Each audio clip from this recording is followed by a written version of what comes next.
नमस्कार फ्रेंड्स। आपका वामिका एकेडमी पर स्वागत है। आज आपका नया चैप्टर स्टार्ट करेंगे, आर्थिक समीक्षा राजस्थान की 2024 और 25 वाली।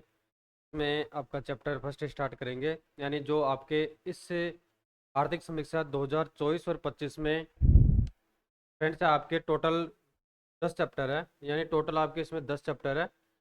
और अभी फर्स्ट चैप्टर को स्टार्ट कर रहे हैं, यानी जो आपका फर्स्ट चैप्टर है उसको स्टार्ट करेंगे। तो जो आपका यह चैप्टर फर्स्ट है वो सबसे बड़ा चैप्टर है और महत्वपूर्ण चैप्टर भी फर्स्ट चैप्टर है। अब इसमें जितने भी आर्थिक समीक्षा के डाटाज है, आंकड़े हैं, वो लगभग फर्स्ट चैप्टर में समाहित किए गए हैं। तो आप फर्स्ट चैप्टर को अच्छी तरह से देखें। अब ये जो वीडियो में फर्स्ट चैप्टर को स्टार्ट कर रहे हैं, तो ये आपका फर्स्ट चैप्टर एक वीडियो में कंप्लीट नहीं होगा, इसमें लगभग 3-4 वीडियो बनाएंगे। ठीक है, तो डिटेल से चर्चा करेंगे यानी फर्स्ट चैप्टर के बारे में। तो स्टार्ट करते हैं चैप्टर को।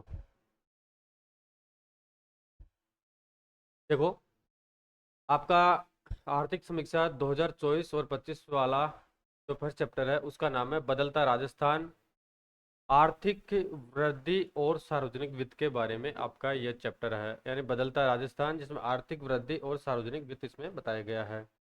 अब इसमें सबसे पहले राजस्थान सरकार द्वारा 7 रणनीतिक पिलर यानी 7 रणनीतिक स्तंभ निर्धारित किए गए हैं। पहले उनके बारे में बात करेंगे कि ये 7 रणनीतिक स्तंभ कौन कौन से हैं, फिर बाद में उनकी डिटेल से बात करेंगे। ठीक है, और जैसे ही आपके साथ रणनीतिक जो पिलर है उनकी वन बाय वन सभी की डिटेल से बात करेंगे। तो स्टार्ट करते हैं। पहले आपके साथ रणनीतिक पिलर कौन कौन से हैं। तो इसमें सरकार का मेन ऑब्जेक्ट था कि $350 बिलियन की अर्थव्यवस्था प्राप्त करने के लिए 7 रणनीतिक पिलर सरकार द्वारा तय किए गए हैं। इसमें से फ्रेंड्स आपका फर्स्ट है आर्थिक विकास। क्या है? आर्थिक विकास यानी इकोनॉमिक्स डेवलपमेंट है। दूसरा है क्षेत्रीय परिवर्तन। आपका थर्ड नंबर का है पूंजी निर्माण, कैपिटल इंफ्रास्ट्रक्चर। फिर है मूल्य स्थिरीकरण। आपका चौथे नंबर का है राजकोषीय प्रबंधन यानी फिजिकल मैनेजमेंट। फिर है वित्तीय सेवाएं हैं, फाइनेंशियल सर्विसेज। और लास्ट वाला आपका सेवंथ नंबर का समावेशी विकास यानी फाइनेंशियल इंक्लूजन। ठीक है, तो आपके 7 पिलर आर्थिक समीक्षा 2024-25 में बताए गए हैं। अब इनकी डिटेल से व्याख्या करेंगे वन बाय वन कि जो आपके 7 पिलर है। तो राजस्थान को $350 बिलियन की अर्थव्यवस्था अगर बनाना है, तो जो ये 7 पिलर्स बताए गए हैं उनका मेन ऑब्जेक्ट कौन कौन सा है और उनको किस प्रकार से सरकार द्वारा प्राप्त किया जाएगा उनके बारे में बात करते हैं।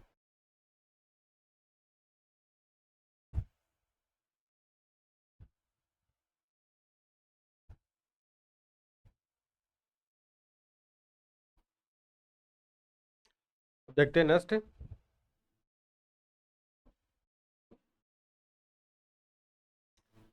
अब देखिए ये 7 पिलर्स है। कितने पिलर्स है? 7 पिलर्स है। अब इनकी अभी बात कर चुके हैं कि जो 7 पिलर है वो कौन कौन से हैं। अब इनमें से जो फर्स्ट वाला आपका पिलर था सम थे, उसमें मैंने सरकार का लक्ष्य है कि राजस्थान की अर्थव्यवस्था को $350 बिलियन की अर्थव्यवस्था बनाने का मुख्य लक्ष्य है। अब नेक्स्ट पिलर की बात करें, स्तंभ की बात करें, तो आर्थिक विकास को गति देने के लिए प्रमुख क्षेत्रों में तेजी लाने का प्रयास यानी एफर्ट सरकार द्वारा किया जाएगा। इसके अलावा $350 बिलियन की अर्थव्यवस्था के लिए बुनियादी ढांचे का निर्माण किया जाएगा, यानी जो बुनियादी ढांचा है उसका किस तरह से निर्माण करना है। नेक्स्ट है विकास और आर्थिक स्थिरता को बढ़ावा देने का कार्य सरकार द्वारा किया जाएगा। आपका 5वां नंबर वाला स्तंभ है या पिलर, उसमें वित्तीय स्थिरता सुनिश्चित करना है सरकार द्वारा। और 6 नंबर वाला पिलर है जिसमें पूंजी तक पहुंच के माध्यम से विकास को सक्षम बनाने का कार्य गवर्नमेंट के द्वारा किया जाएगा। और लास्ट वाला पिलर है आपका एक समता मूलक अर्थव्यवस्था का निर्माण करना है, यानी समावेशी विकास किस प्रकार से करना है के बारे में सरकार द्वारा एक समता मूलक का निर्माण किया जाएगा। अब इनको वन बाय वन देखते हैं। अब इसमें एक नोट दे रखा है, इसमें बता रखा है कि राज्य का लक्ष्य अपने मजबूत आर्थिक आधार पर विकास करना और विकास की गति को तीव्र बनाए रखना है। यानी राजस्थान सरकार का मुख्य लक्ष्य है कि $350 बिलियन अर्थव्यवस्था राजस्थान को बनाना है। ठीक है, $350 बिलियन अर्थव्यवस्था बनाने का टारगेट राज्य सरकार का है। अब इनकी वन बाय वन बात करते हैं 7 पिलर की। तो इस चैप्टर में अगर आप इस चैप्टर को अच्छी तरह से देखेंगे तो जितने भी आंकड़े हैं, डाटाज है, वो डाटाज फर्स्ट चैप्टर में आपके क्लियर हो जाएंगे। और जैसे आपके नेक्स्ट चैप्टर आएंगे उनमें डाटाज काफ़ी कम मात्रा में रहेंगे। तो इस चैप्टर को आपको अच्छी तरह से देखना है। और जो एग्जाम में क्वेश्चन आने के चांसेज है, इस चैप्टर से काफ़ी चांसेस एग्जाम में आने के हैं। नेक्स्ट है, अब आपका जो फर्स्ट पिलर फ्रेंड्स वो है राजस्थान राज्य की अर्थव्यवस्था। यानी जो आपका फर्स्ट पिलर इसमें बता रखा है वो राजस्थान राज्य की अर्थव्यवस्था के बारे में बता रखा है। यानी राजस्थान राज्य की अर्थव्यवस्था है जो आपका फर्स्ट स्तंभ है, वो राजस्थान राज्य की अर्थव्यवस्था है। अब इसमें राजस्थान राज्य की अर्थव्यवस्था की विशेषताओं के बारे में बताया गया है कि राजस्थान राज्य की अर्थव्यवस्था कैसी है, इसकी जो जीडीपी है यानी जीएसडीपी है वो स्थिर मूल्यों पे कितनी है, प्रचलित मूल्यों पे कितनी है, पर कैपिटा इनकम कितनी है, इसके अलावा जीएसवीए जो मूल्य है वो कितना है, प्रचलित मूल्यों पे कितना है, स्थायी मूल्यों पे कितना है, और इसकी जो करंट ईयर से और पिछले ईयर से बात करें उसकी तुलना करेंगे, तुलनात्मक अध्ययन करेंगे तो कितने परसेंट की वृद्धि हुई है या कितने परसेंट की माइनस हुई है। हालांकि सामान्यतः अब तक 5 साल में जो राजस्थान की अर्थव्यवस्था है वो लगभग बढ़ रही है। सिर्फ इसमें एक बार जो कोरोना आया था 2020 और 21 में, उस समय राजस्थान की अर्थव्यवस्था गिरी थी, उसके पश्चात में लगातार रूप से बढ़ती जा रही है। अब इसमें देखते हैं, यानी राज्य घरेलू उत्पाद अनुमान राज्य में उत्पादित समस्त अंतिम वस्तुओं एवं सेवाओं के मूल्यों को प्रदर्शित करता है। पहले तो ये देखते हैं कि जीडीपी और जीएसडीपी क्या होता है। देखिए, अगर देश की बात करें, अगर भारत देश की संपूर्ण देश की बात करें तो उसको ग्रोस डोमेस्टिक प्रोडक्ट बोला जाता है, यानी जीडीपी बोला जाता है। अगर पर्टिकुलर स्टेट की बात करें, जैसे राजस्थान की बात करें, तो जीडीपी को राज्य में जीएसडीपी बोला जाता है, यानी सकल राज्य घरेलू उत्पाद बोला जाता है। क्या बोला जाता है? जीएसडीपी बोला जाता है।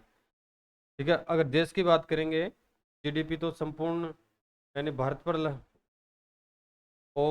पर आएगा। और अगर जीएसडीपी पर्टिकुलर राज्य की या राजस्थान की बात करेंगे तो राजस्थान में जीडीपी को एक तरीके से जीएसडीपी कहा जाता है, यानी सकल राज्य घरेलू उत्पाद। अब पहले तीन को देखते हैं, जीडीपी या जीएसडीपी होता है क्या? क्या? तो इसमें बता रखा है राज्य घरेलू उत्पाद अनुमान राज्य में उत्पादित समस्त अंतिम वस्तुओं, यानी जो ये परिभाषा आपके लिए महत्वपूर्ण है, यानी समस्त अंतिम वस्तुओं एवं सेवाओं के मूल्य को प्रदर्शित करता है। यानी एक निश्चित समयावधि में, जो सामान्यतः 1 वर्ष होती है, तो निश्चित समयावधि में राज्य द्वारा कितना उत्पादन किया गया है और कितनी सेवाएं राज्य द्वारा दी गई है, उनका अंतिम मूल्य होता है, वही जीडीपी या जीएसडीपी कहलाती है। यानी एक वित्तीय वर्ष में, एक या निश्चित अवधि में, जो सामान्यतः 1 वर्ष होता है, तो एक निश्चित अवधि में राज्य द्वारा जितनी वस्तुओं का उत्पादन किया गया है और नागरिकों को जो सेवाएं दी गई है, उनका अंतिम मूल्य ही राज्य की जीएसडीपी कहलाती है। या देश की बात करें तो ये देश की जीडीपी होती है। अब इसमें नेक्स्ट बात करें तो राजस्थान के सकल राज्य घरेलू उत्पाद यानी जीएसडीपी की बात करें, gross state domestic product, GSDP अनुमान प्रचलित एवं स्थायी दोनों कीमतों पर तैयार किए जाते हैं। जैसा कि अभी बात कर चुके हैं कि जो जीएसडीपी का अनुमान लगाया जाता है वो प्रचलित कीमतें और स्थायी कीमतें यानी स्थिर कीमतें, जिनका आधार वर्ष 2011 वो 12 होता है, तो जिनकी गणना की जाती है वो दोनों कीमतों पर की जाती है, यानी प्रचलित करंट प्राइसेस पर की जाती है और स्थिर कीमतों पर की जाती है। अब इनको ये देखते हैं कि स्थिर कीमतें कौन सी होती है, यानी फिक्स प्राइसेस कौन सी होती है और करंट प्राइसेस कौन सी होती है। तो जो आपकी स्थिर कीमतें हैं उनका आधार वर्ष 11-12 होता है। तो 11-12 का जो आपका बेस है, उसको बेस बना के इनकी प्राइसेस याद की जाती है। और जो प्रचलित मूल्य है, अगर उनकी बात करें तो जो प्रचलित मूल्य का जो वैल्यू आता है वो ज़्यादा आता है स्थिर कीमतों से, क्योंकि प्रचलित जो आपके करंट प्राइसेज है उसमें महंगाई को भी जोड़ा जाता है। अब इसमें जो जीएसडीपी का अनुमान प्रचलित एवं स्थायी दोनों कीमतों पर तैयार किए जाते हैं और राज्य घरेलू उत्पाद अनुमान अर्थव्यवस्था के सभी क्षेत्र के लिए सकल एवं शुद्ध दोनों आधार पर तैयार किए जाते हैं।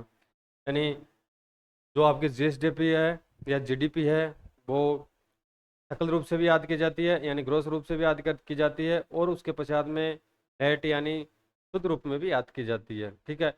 अब वो उसको देखेंगे आपका जो एनएसडीपी किस प्रकार से निकाला जाता है, तो इसमें से आपको ध्यान में रखना है कि जीडीपी माइनस डेप्रिसिएशन कर देंगे या जीएसडीपी माइनस डेप्रिसिएशन कर देंगे तो आपका शुद्ध राज्य घरेलू उत्पाद प्राप्त हो जाएगा। नेक्स्ट बढ़ते हैं आगे। ये तो अर्थव्यवस्था के जो प्रथम पिलर थी उसकी परिभाषा बता रखी है कि जीडीपी क्या होती है, इसकी परिभाषा क्या क्या होती है, और जीडीपी को किस प्रकार से याद किया जाता है। यानी जीडीपी को स्थिर मूल्यों पर भी याद किया जाता है और प्रचलित मूल्यों पर भी याद किया जाता है। ठीक है। और ये शुद्ध रूप में जो इसका अनुमान होता है वो सकल एवं शुद्ध दोनों रूप से तैयार किया जाता है। अब इनके डाटाज की बात करते हैं। पहले ये महत्वपूर्ण है आपके लिए फ्रेंड्स, अब इनको आपको अच्छी तरह से देखना है। ये एग्जाम में जो आपका यह चैप्टर है फर्स्ट इसलिए महत्वपूर्ण है कि इसमें जो भी राजस्थान अर्थव्यवस्था का जो ओवरव्यू है, मुख्य मुख्य यानी आर्थिक समीक्षा का ओवरव्यू है, सारांश है, वो चैप्टर फर्स्ट में दे रखा है। ठीक है, तो चैप्टर फर्स्ट को आपको अच्छी तरह से देखना है। हालांकि जो भी क्वेश्चन के डाटाज के चांसेस आने के वो फर्स्ट से चैप्टर से काफ़ी ज़्यादा मात्रा में होते हैं, तो इसको अच्छी तरह से देखते हैं। पहले डाटाओं को विश्लेषण करेंगे, यानी पिछले वर्ष 2023 और 24 से तुलना करेंगे। फिर करंट ईयर का देखेंगे कितने परसेंट की उसमें वृद्धि हुई है या कमी हुई है। ठीक है, हालांकि कमी कोरोना के समय हुई थी, अभी वर्तमान में अर्थव्यवस्था त्वरित रूप से आगे बढ़ रही है। ठीक है, अब देखते हैं इसको। यानी राजस्थान का सकल राज्य घरेलू उत्पाद एवं भारत का सकल राज्य घरेलू उत्पाद प्रचलित कीमतों पे देखना है। इसमें देखना फ्रेंड्स, इसको करंट प्राइसेस पे अपन को देखना है। फिर स्टेट प्राइसेस पे देखेंगे, तो अभी करंट प्राइस पे देख रहे हैं, इसका देख रहे हैं। तो यहाँ पे देख रहे हैं अपन, राजस्थान का भी देख रहे हैं और इंडिया का भी देख रहे हैं, दोनों का देख रहे हैं, यानी कंबाइंड रूप में देख रहे हैं, यानी कि तुलनात्मक अध्ययन करेंगे। तो अब देखते हैं। अब जैसा कि पहले बात कर चुके हैं कि राज्य के लिए जीएसडीपी होता है और देश के लिए जीडीपी कहलाता है। ठीक है, अगर 23-24 की और 2024-25 की दोनों वर्षों का जो आर्थिक समीक्षा है उनसे तुलनात्मक अध्ययन करेंगे राजस्थान में, और इसी तरीके से भारत में भी 23-24 और 24-25 का जो वित्तीय वर्ष था उनका तुलनात्मक अध्ययन करेंगे। तो अगर राजस्थान की बात करें तो 23-24 में राजस्थान की जो अर्थव्यवस्था थी, यानी प्रचलित मूल्यों की बात कर रहे हैं, यहाँ पे करंट प्राइसेस की बात कर रहे हैं, नीचे फिर स्थिर मूल्य पे करेंगे। तो आपको फ्रेंड्स एक चीज एक विशेष रूप ध्यान ध्यान में रखना है कि जो प्रचलित मूल्यों पर जो वैल्यूएशन आता है वो ज़्यादा आता है स्थिर कीमतों की अपेक्षा। ठीक है, स्थिर कीमतों का जो आधार वर्ष होता है 11-12 होता है, इस कारण से इनका कम आता है। और प्रचलित कीमतों का वैल्यूएशन ज़्यादा आने का रीजन है क्योंकि अब 15 20 यार 11-12 है, तो लगभग 14-15 साल में महंगाई भी बढ़ी है, तो महंगाई का मूल्य इसमें शामिल कर लिया जाता है। इस कारण से प्रचलित कीमतों पर जो वैल्यूएशन आता है वो ज़्यादा आता है। अब इसमें 23-24 की बात करें राजस्थान की रिगार्डिंग, तो जीएसडीपी राजस्थान में 2023-24 में 15.22 लाख करोड़ थी। कितनी थी? 15.22 लाख करोड़ थी। अब इसमें वृद्धि देखें तो 12.17% की वृद्धि हुई थी। ठीक है, और अब अगर करंट ईयर की देखिए 24-25 में अर्थव्यवस्था बढ़ के 17.04 लाख करोड़ हो गई है, और वृद्धि देखें तो इसमें वृद्धि आपकी 12.02% हो गई है, यानी 12.02% इसमें वृद्धि हुई है। अगर एग्जाम में क्वेश्चन आता है कि राजस्थान की अर्थव्यवस्था प्रचलित कीमतों पर, हालांकि जब भी क्वेश्चन लेटेस्ट आएंगे आपके 24-25 के रिगार्डिंग आए, 23-24 वाला डाटा सामने तो नहीं आएगा। ठीक है, तो 24-25 वाला डाटा आपको याद में रखना है। तो एग्जाम में क्वेश्चन आता है कि राजस्थान की प्रचलित कीमतों पर जीएसडीपी कितना है, तो आपको ध्यान में रखना है कि 17.0 लाख करोड़ आपका जो जीएसडीपी का मूल्य है, यानी प्रचलित कीमतों पर वो इतना है। यानी फिगर आपको कंप्लीट रूप से याद रखने की आवश्यकता नहीं, इसमें जो मोटा मोटा आइडिया होता है वो आपको याद रखना है, यानी ठीक है। यानी राउंड ऑफ में आपको याद रखना है, राउंड ऑफ राशि है जो अमाउंट ऑफ आपको याद रखनी है। ये तो हो गया राजस्थान की बात। अगर भारत की बात करें तो भारत की जीडीपी अगर 23-24 की बात करें तो 295.36 लाख करोड़ थी, जिसमें वृद्धि 9.6% की हुई थी। और अगर अब करंट की बात करें 24-25 की तो 324.11, यानी 324.11 लाख करोड़ की इंडिया की अर्थव्यवस्था है। कितनी है? जीडीपी है 324.11 लाख करोड़ की है, जिसमें से पिछले साल की अपेक्षा 9.7% की वृद्धि हुई है। कितनी है? वृद्धि हुई है। अब इसमें से ये देखेंगे कि जो भारत की है वो 324.11 लाख करोड़ की अर्थव्यवस्था है प्रचलित मूल्यों पर, और राजस्थान की अर्थव्यवस्था है प्रचलित मूल्यों पर 17.04 लाख करोड़। तो अभी इसमें तो ऑल इंडिया की ये जीडीपी आ रही है, और राजस्थान की मात्र की अपेक्षा 324.11 लाख की अपेक्षा देखें तो 17 लाख करोड़ है। तो कितना परसेंटेज है? तो लगभग 5 पॉइंट यानी 5.26, यानी राजस्थान का जीएसडीपी का अंश अखिल भारत की जीडीपी की तुलना में देखे तो 5.26% के लगभग है। यानी राजस्थान कुल देश की जो जीडीपी है उसमें इसका योगदान 5.26% है। अगर अगर एग्जाम में क्वेश्चन आता है तो राजस्थान का देश की जीडीपी में कितना योगदान है प्रचलित मूल्यों पर, तो 5.26% यानी 5.26% राजस्थान का योगदान है। ये तो ऊपर बात हो गई करंट प्राइसेस। अब बात करेंगे स्थिर मूल्यों की, इसकी बात करेंगे स्थिर मूल्यों की। जैसा कि पहले बात कर चुके हैं, स्थिर मूल्यों का जो बेस ईयर होता है, आधार वर्ष होता है वो 2011-12 होता है। अगर एग्जाम में क्वेश्चन आता है कि आपको पूछा जाएगा आधार वर्ष कितना है, तो इसका बेस ईयर 11 व 12 है। ठीक है। अब सेम रूप से इसकी तुलना करेंगे, पहले राजस्थान की करते हैं स्तर मूल्यों पर, फिर इंडिया की करेंगे। 23-24 की बात करें तो 8.41 लाख करोड़ की जीएसडीपी थी राजस्थान की, 7.88% की वृद्धि हुई थी। और अभी लेटेस्ट बात करें 2024-25 की, तो 9.06 लाख करोड़ की स्तर मूल्यों पर राजस्थान की जीएसडीपी है, जिसमें 7.82% की वृद्धि हुई है। अगर इंडिया की बात करें तो 173.82 लाख करोड़ रुपया की स्तर मूल्यों पर जीडीपी है, जिस पर वृद्धि पिछले साल की अपेक्षा 8.2% हुई है। और अगर लेटेस्ट की बात करें 184.88 लाख करोड़ रुपया है, यानी भारत की जो लेटेस्ट जीडीपी है स्तर मूल्यों पर 184.88 लाख करोड़ है। कितनी? 184, लगभग 185 लाख करोड़ के आसपास है। और जिसमें पिछले साल की अपेक्षा 6.4% की वृद्धि हुई है, इंक्रीज हुई है। ठीक है। अगर इसकी राजस्थान की जो स्तर मूल्यों पर जीएसडीपी है उसका अंश अखिल भारत यानी इंडिया भारत की जीडीपी से करें तो लगभग स्तर मूल्यों पर 4.90% के आसपास का योगदान है। यानी मोटा सा सार यह है कि राजस्थान की अर्थव्यवस्था अगर प्रचलित मूल्यों पर निकालें तो भारत की कुल अर्थव्यवस्था में राजस्थान का 5.26% योगदान है। अगर स्थिर कीमतों की बात करें तो इससे कमाएगा तो 4.90% के लगभग राजस्थान की जो अर्थव्यवस्था है उसका योगदान भारत की जीडीपी में है। कितना है? 4.90%। ठीक है। ये तो डिटेल से बात कर चुके हैं डाटा की। अब आपके जो एग्जाम में क्वेश्चन आने के चांसेस रहेंगे, उसमें एग्जाम में ये सब क्वेश्चन आ सकता है। पहले देख लेते हैं किस प्रकार से आएगा। या तो एग्जाम में ये पूछा जा सकता है कि राजस्थान की जो प्रचलित मूल्यों पर 24-25 में जो जीएसडीपी वो कितनी है, कितने परसेंट की वृद्धि पिछले वर्ष की अपेक्षा हुई है। ठीक है। या भारत की पूछे तो 324.11 आ जाएगा, यानी 24-25 में पिछला डाटा पूछने के चांसेस जो रेयर केस में होते हैं वो ना के बराबर है कि पिछला डाटा आपको पूछा जाएगा।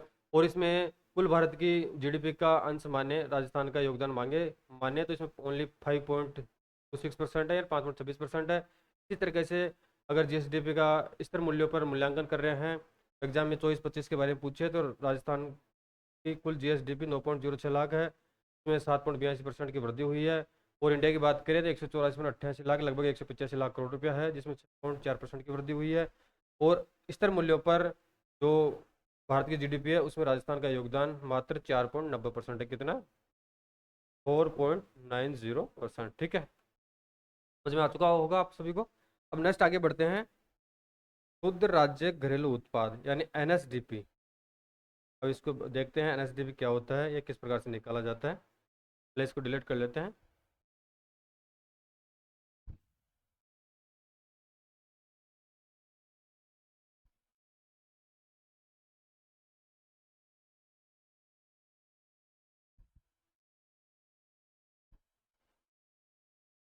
चलो आगे बढ़ते हैं फ्रेंड्स। अब पहले इसको देख लेते हैं कि शुद्ध राज्य घरेलू उत्पाद एनएसडीपी यानी सकल राज्य घरेलू उत्पाद में उत्पाद समूहों में से स्थायी पूंजीगत उपभोग को घटाकर शुद्ध राज्य घरेलू उत्पाद का अनुमान प्राप्त किया जाता है। अब इसको एक एग्जांपल के माध्यम से समझ।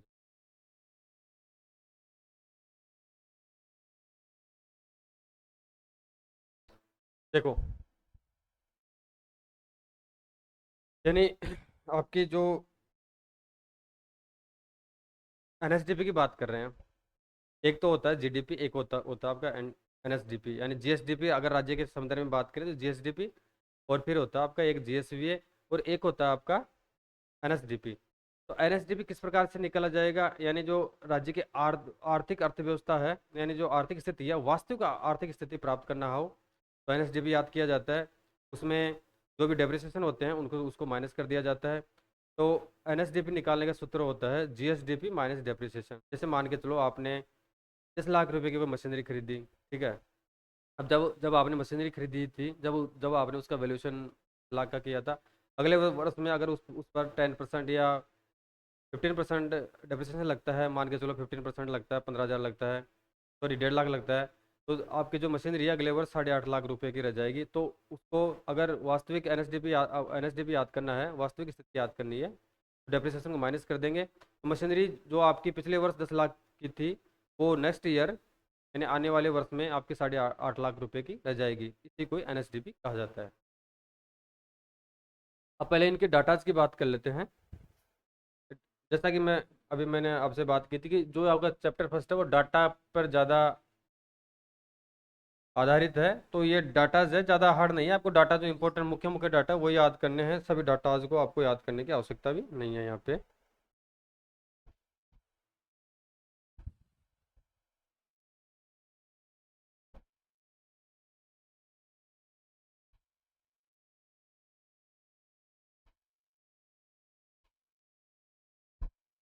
अब देखिए स्टार्ट करते हैं। राजस्थान का शुद्ध घरेलू उत्पाद एनएसडीपी, इसको शॉर्ट में बोला जाता है। क्या बोला जाता है? एनएसडीपी।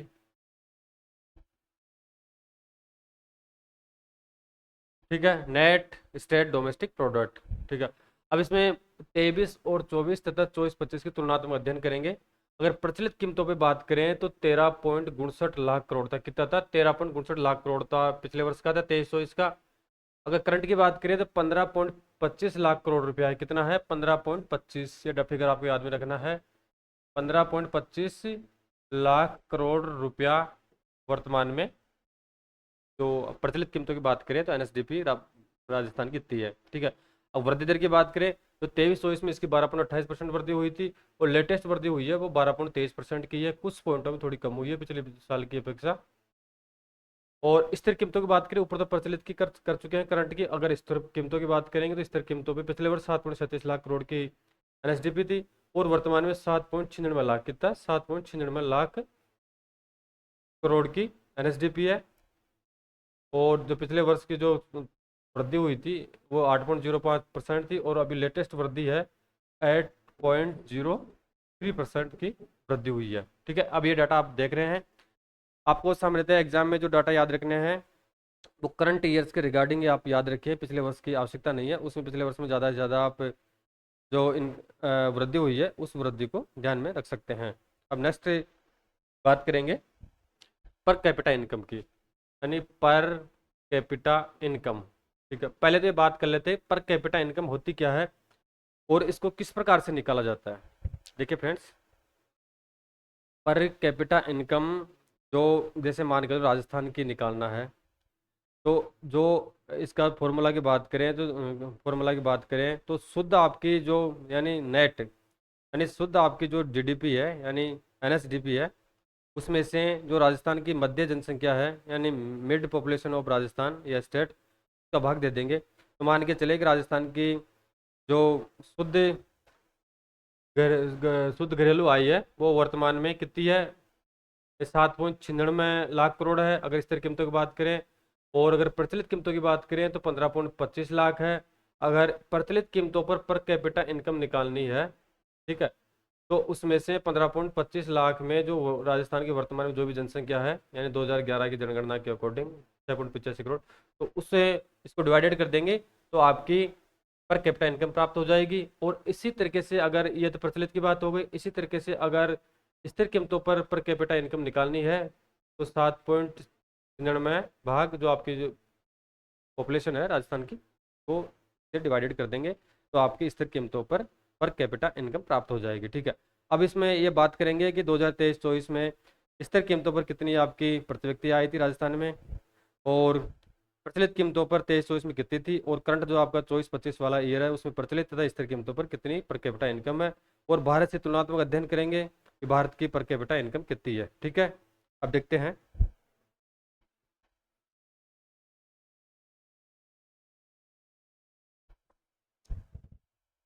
देखो, अब इसमें बता रखा है कि प्रति व्यक्ति आय की गणना शुद्ध राज्य घरेलू उत्पाद को राज्य की मध्य वर्गीय कुल जनसंख्या से विभाजित कर प्राप्त की जाती है, जैसा कि ऊपर बात कर चुके हैं प्रैक्टिकल रूप में। अब प्रति व्यक्ति आय प्रचलित कीमतों पर देख रहे हैं, यहाँ पे किस पे देख रहे हैं अपन? प्रचलित कीमतों पर यानी करंट प्राइसेस पे देख रहे हैं।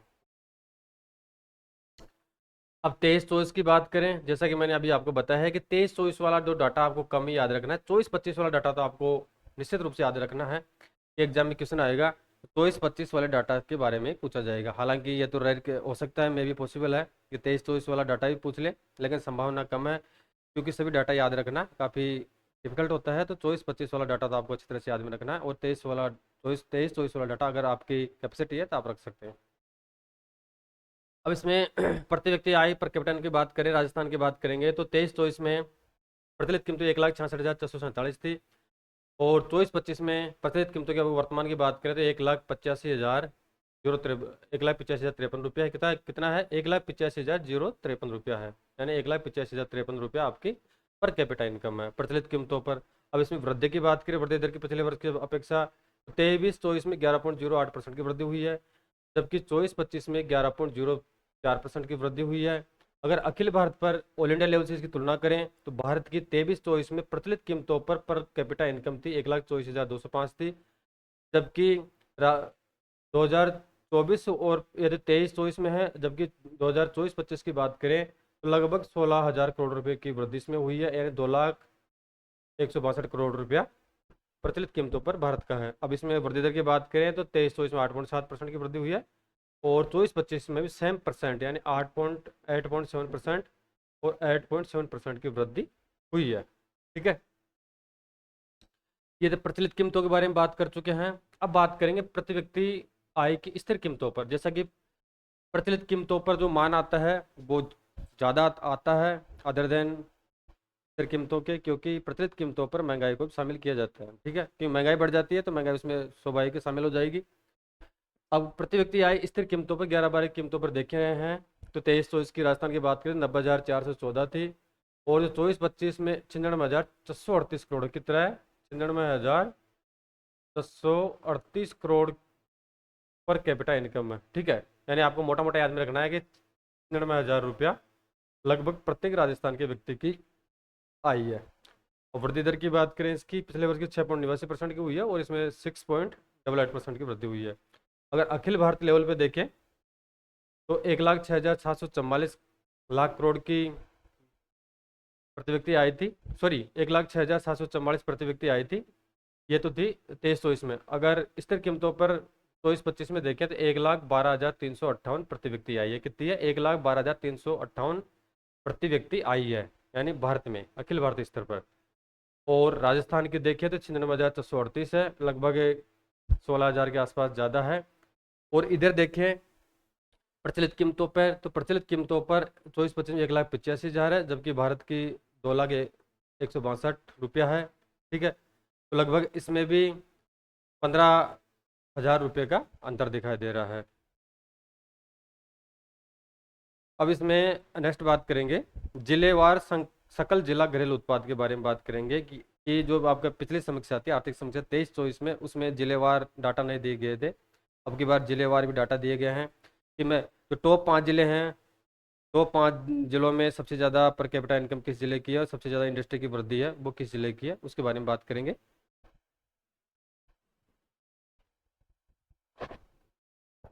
अब देखिए बात करते हैं सकल जिला घरेलू उत्पाद प्रचलित और स्थिर 2011-12 कीमतों पर शीर्ष 5 जिलों के बारे में बात करेंगे। ठीक है, अब इसमें बता रखा है जिलेवार सकल जिला घरेलू उत्पाद जीडीपी, इसको मतलब जो जिलेवार यह पहली बार शामिल किया गया है, यानी 2024 और 25 वाले जो आर्थिक समीक्षा है उसमें ये डाटा पहली बार शामिल किए गए हैं, यानी इनको अलग से डिफाइन किया गया है। जिलेवार सकल जिला घरेलू उत्पाद को शॉर्ट में जीडीपी कहा जाता है। क्या कहा जाता है? जीडीपी कहा जाता है। अब इसमें बता रखा है कि प्रचलित कीमतों पर जयपुर जिले ने 2023-24 में 2.1 लाख करोड़ रुपए का सबसे अधिक सकल जिला घरेलू उत्पाद अर्जित किया गया है। यानी टॉप की बात करें तो जो जो आपका जयपुर डिस्ट्रिक्ट है उसने सबसे ज़्यादा 2.01 लाख करोड़ रुपए का रेवेन्यू यानी जीडीपी प्राप्त की है। क्यों प्राप्त की है? क्योंकि आप सभी को पता है जयपुर एक राजधानी है, कैपिटल है। सबसे ज़्यादा जो इंडस्ट्रीज है वो जयपुर में काफ़ी मात्रा में है, इसके अलावा भीलवाड़ा में है, अजमेर में है और आपके अलवर में है। ठीक है, तो ये 5-7 कोटा है, तो 5-7 आपके 4-5 ऐसे ज़िले हैं जिनमें काफ़ी मात्रा में इंडस्ट्रीज है यानी औद्योगिक इकाइयाँ कार्यरत है। तो स्वाभाविक है वहाँ पर आपका जो वृद्धि होगा, टॉप रैंकिंग वाले ज़िले ये 4-5 रहेंगे। अब इनके बारे में बात कर लेते डिटेल से। यानी सकल जिला घरेलू उत्पाद प्रचलित और स्थिर दोनों कीमतों पे याद करना है, यानी शीर्ष 5 जिलों के बारे में यहाँ पे बात कर रहे हैं। ठीक है, अगर प्रचलित कीमतों के बारे में बात करें फ्रेंड्स, यहाँ पे किस पे कर रहे हैं? करंट प्राइसेस पे कर रहे हैं। तो 22-23 और 23-24 का डाटा उसे तुलनात्मक अध्ययन करेंगे। तो जयपुर है, आपका जयपुर फर्स्ट है, यानी जयपुर स्थिर कीमतों में भी आपका प्रथम है, और जबकि प्रचलित मूल्यों पर भी जयपुर फर्स्ट है। 22-23 में इसका जो सकल जिला घरेलू उत्पाद था वो 1,86,868 था, जबकि 23-24 में बढ़ के 2,12,335 हो गया, 13.63% की वृद्धि हुई है। और अलवर की बात करें तो 22-23 में इतना डाटा था, अभी 23-24 में लेटेस्ट 1,19,820 हो गया, 15.16% की वृद्धि हुई है। अगर वृद्धि दर के बारे में साथियों क्वेश्चन आता है, अगर सकल जिला घरेलू उत्पाद में और प्रचलित और स्थिर कीमतों में सबसे ज्यादा वृद्धि दर किस जिले की रही है, यानी वृद्धि दर अगर पूछा जाता है एग्जाम में किस जिले की रही है, तो आपको विशेष रूप से ध्यान में रखना है अलवर, यानी अलवर जिले की सबसे ज्यादा वृद्धि दर रही है। ठीक है, अलवर की रही है। कितनी रही है? 15.16% रही है। जोधपुर तीसरे नंबर पर है प्रचलित कीमतों पे, तो 83,191 करोड़ रुपया का सकल घरेलू उत्पाद जिला उत्पाद प्राप्त इनके द्वारा उत्पादित किया गया, 11.40% की वृद्धि है। फिर आपके चौथे नंबर भीलवाड़ा है, इसकी 13.69% की वृद्धि हुई है। और लास्ट में आपका अजमेर है, अजमेर ने 17,283 लाख करोड़ रुपए की वो जो जिला घरेलू उत्पाद है वो किया है, जिसमें 14.03% की वृद्धि हुई है। यह तो हो गया आपकी प्रचलित कीमतों की बात। अब स्थिर कीमतों की बात करें तो जैसा कि दोनों में प्रचलित और स्थिर दोनों कीमतों में जयपुर डिस्ट्रिक्ट फर्स्ट है। और अगर सर्वाधिक वृद्धि दर की बात करें प्रचलित और स्थायी कीमतों में, तो अलवर जिला आपका टॉप रहा है। कौन सा जिला रहा है? अलवर जिला आपका टॉप रहा है। अगर एग्जाम में क्वेश्चन आता है स्थिर और प्रचलित कीमतों पर वृद्धि दर वाला सबसे ज्यादा जिला, यानी जिला घरेलू उत्पाद में कौन सा जिला सबसे अव्वल रहा है, तो अलवर आपका सबसे आगे रहा है। स्थिर कीमतों की बात करें तो 23-24 में 1,23,421 करोड़ का जिला घरेलू उत्पाद इनको प्राप्त हुआ है, तो 10.77% की वृद्धि हुई है। इस तरह से अलवर की बात करें तो 74,782 करोड़ रुपया है, 13.47% की वृद्धि हुई है। जैसा कि सबसे ज़्यादा वृद्धि भी 15.16% प्रचलित कीमतों पे अलवर की थी, और यहाँ पे 13.47% की वृद्धि स्थिर कीमतों पर सिर्फ अलवर की रही है। ठीक है, अगर जोधपुर की बात करें तो 7.55% की वृद्धि हुई है, ये 44,974 करोड़ रुपया का योगदान दिया है। अजमेर ने 37,792 का दिया है। अगर भीलवाड़ा की बात करें तो 37,016 करोड़ रुपए का योगदान दिया है, जिसकी जो वृद्धि दर है वो 10.29% रही है। ठीक है, अब नेक्स्ट आगे बढ़ते हैं।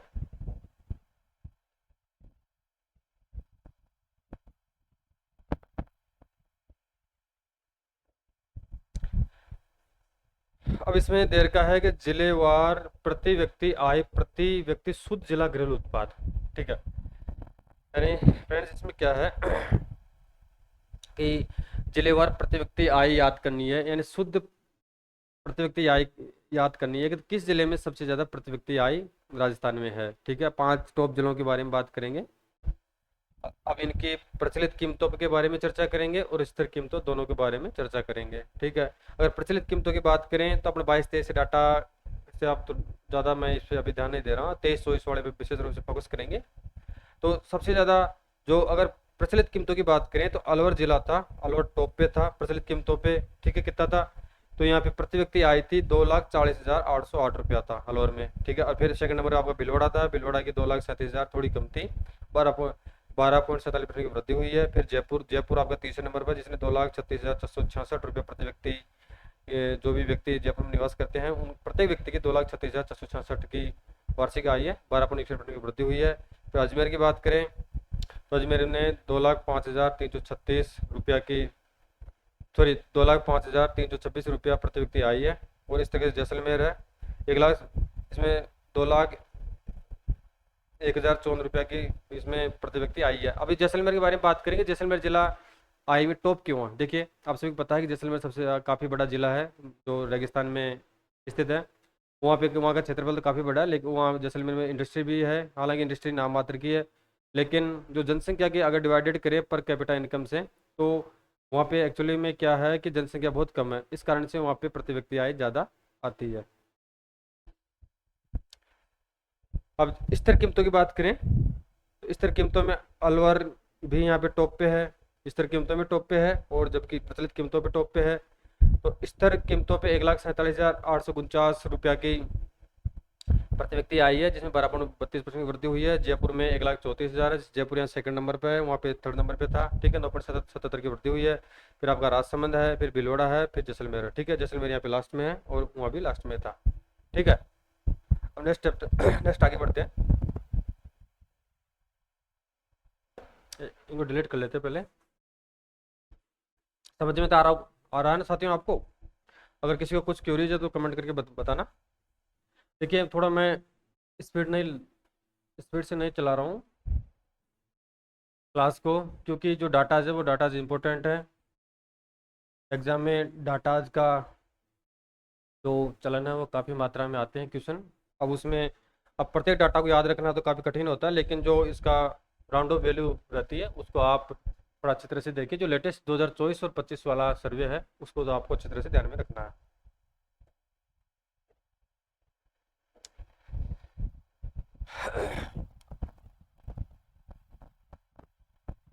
अब इसमें देखते हैं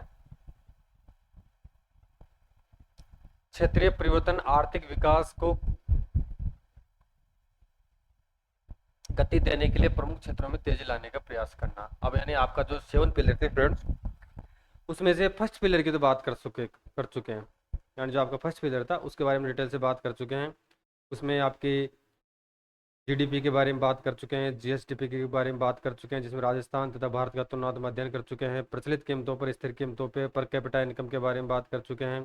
फिर उसके पश्चात में जिला जो घरेलू उत्पाद है उसके बारे में बात कर चुके हैं। टॉप 5 जिले कौन से हैं, प्रचलित कीमतों पे कौन सा है, स्थिर कीमतों पे कौन सा है, सबसे ज़्यादा वृद्धि दर किस जिले में रही है प्रचलित कीमतों पर और स्थिर कीमतों पर, उसके बारे में डिटेल से चर्चा कर चुके हैं। जो आपका फर्स्ट पिलर था वो पिलर कंप्लीट हो चुका है, यानी फर्स्ट स्तंभ था जो सरकार का जो ऑब्जेक्ट था उसके बारे में पढ़ चुके हैं। अब सेकंड ऑब्जेक्ट के बारे में बात करेंगे। तो आपका सेकंड ऑब्जेक्ट है फ्रेंड्स क्षेत्रीय परिवर्तन आर्थिक विकास को गति देने के लिए प्रमुख क्षेत्रों में तेजी लाने का प्रयास करना, ठीक है। ये सरकार का सेकंड पिलर है। अब उसमें पहले बात करते हैं क्षेत्रीय परिवर्तन आर्थिक विकास को गति देने के लिए प्रमुख क्षेत्रों में तेजी लाना। तो राजस्थान का सकल राज्य मूल्य वर्धन यानी जीएसवीए के बारे में बात करें। पहले तो ये बात करते हैं कि जीएसवीए होता क्या है, ठीक है। अब जीएसवीए निकालने का सूत्र होता है, अगर आपको जीएसवीए निकालना है,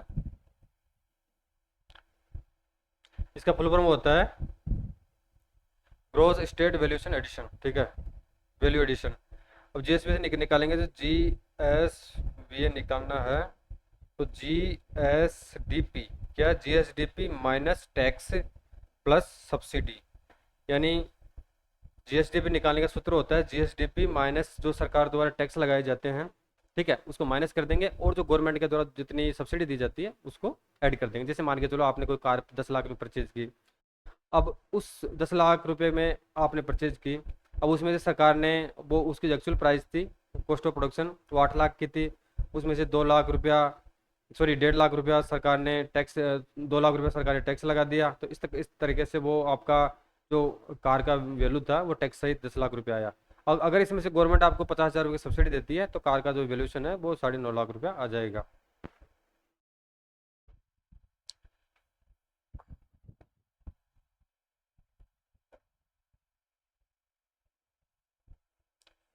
अब इनके डाटाज के बारे में बात करते हैं।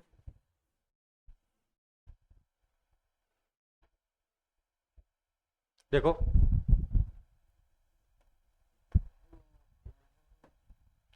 क्षेत्रीय परिवर्तन को गति देने के लिए प्रमुख क्षेत्र में तेजी लाने का बात कर रहे हैं। तो 23-24 वाले डाटा के बारे में बात करेंगे, 24-25 वाला जो आंकड़ा उसके बारे में बात करेंगे। और प्रचलित कीमतों पे बात करें तो 23-24 में जो राजस्थान का जीएसवीए था वो 14.17 लाख करोड़ था और अब लेटेस्ट बात करें 15.70 लाख करोड़ रुपया है, जिसमें से वृद्धि 10.83% की हुई है। कितनी है? 10.83% की वृद्धि हुई है पिछले साल की अपेक्षा। अगर जीएसपीए वर्तमान कीमतों पे पूछा जाए आपको एग्जाम में कि राजस्थान का 2024-25 में प्रचलित कीमतों पर जीएसवीए कितना है तो 15.17 लाख करोड़ रुपया है, आपको ध्यान में रखना है, ठीक। कितना है? 15.17 लाख करोड़। अगर स्थिर कीमतों की बात करें तो 23-24 में 7.73 लाख करोड़ था। अब अगर वर्तमान में स्थिर कीमतों पे 8.22 लाख करोड़ है। कितना स्थिर कीमतों पर जीएसवीए 8.22 लाख करोड़ है और प्रचलित कीमतों में बात करें जीएसवीए की तो 15.70 लाख करोड़ है, ठीक है। लगभग आधा अंतर, आधा से थोड़ा कम है। जो वृद्धि दर की बात करें, लेटेस्ट 6.29% की वृद्धि हुई है। अगर इसमें वर्ष 2024-25 में वर्ष 23-24 की तुलना में बात क्षेत्रवार में वृद्धि की बात करें, तो कृषि क्षेत्र में 11.44%, उद्योग क्षेत्र में 7.88% तथा सेवा क्षेत्र में 12.29% की वृद्धि दर रही है। ठीक है, कृषि में 11.44 रही है और इंडस्ट्री में आपकी 7.88% रही है। ठीक है, अब इनको एक बार वो देख लेते हैं कि प्रचलित कीमतों पर वर्ष 24-25 के लिए क्षेत्रवार योगदान कितना रहा है। यानी इनको डिटेल से चर्चा कर रहे हैं कि वर्ष 24-25 23-24 की अपेक्षा 24-25 में जो वृद्धि हुई है, ठीक है, उनमें क्षेत्रवार यानी प्राथमिक क्षेत्र में कौन कौन सी चीजें आती है, पहले उनके बारे में बात करें, द्वितीय क्षेत्र में कौन सी आती है और तृतीय क्षेत्र में कौन सी आती है। फिर उसके पश्चात में जो प्राथमिक क्षेत्र में कौन कौन सी वस्तुएं या चीजें आती है, प्रोडक्ट आते हैं, उनके बारे में बात करेंगे कि पर्टिकुलर किस प्रोडक्ट में कितने परसेंट की वृद्धि हुई है। ठीक है, उसके बारे में बात कर रहे हैं। तो देखिए, क्षेत्र की बात करें, कृषि क्षेत्र यानी कृषि क्षेत्र को प्राथमिक क्षेत्र भी कहा जाता है, जिसमें फसलें भी आती है, आपका लाइव स्टॉक भी आता है यानी पशुधन भी आता है, मत्स्य पालन है, वानिकी है। तो जिसमें 26 पॉइंट जिसका जो कंट्रीब्यूशन था वो 26.92% यानी 26.92% इसका यो कंट्रीब्यूशन रहा है, योगदान रहा है। और औद्योगिक क्षेत्र की बात करें यानी द्वितीय क्षेत्र की बात करें, जिसमें आपका खनन आता है, मैन्युफैक्चरिंग आता है, बिजली आता है, गैस आता है, जल वाटर सप्लाई और कंस्ट्रक्शन आता है। ठीक है, तो इसका जो कंट्रीब्यूशन था वो 27.16% रहा है। कितना रहा है? 27.16% रहा है। और जो आपका तृतीय क्षेत्र है यानी सर्विस सेक्टर है, जिसमें आपका ट्रांसपोर्टेशन आ जाएगा, स्टोरेज आ जाएगा, कम्युनिकेशन आ जाएगा, फाइनेंशियल सर्विसेज आ जाएगी, ठीक है, पेशेवर सेवाएं, प्रोफेशनल सर्विसेज आ जाएगी, सार्वजनिक प्रशासन, पब्लिक एडमिनिस्ट्रेशन आ जाएगा और अदर सर्विसेज में आ जाएगी, बैंकिंग फाइनेंस में आ जाएगा।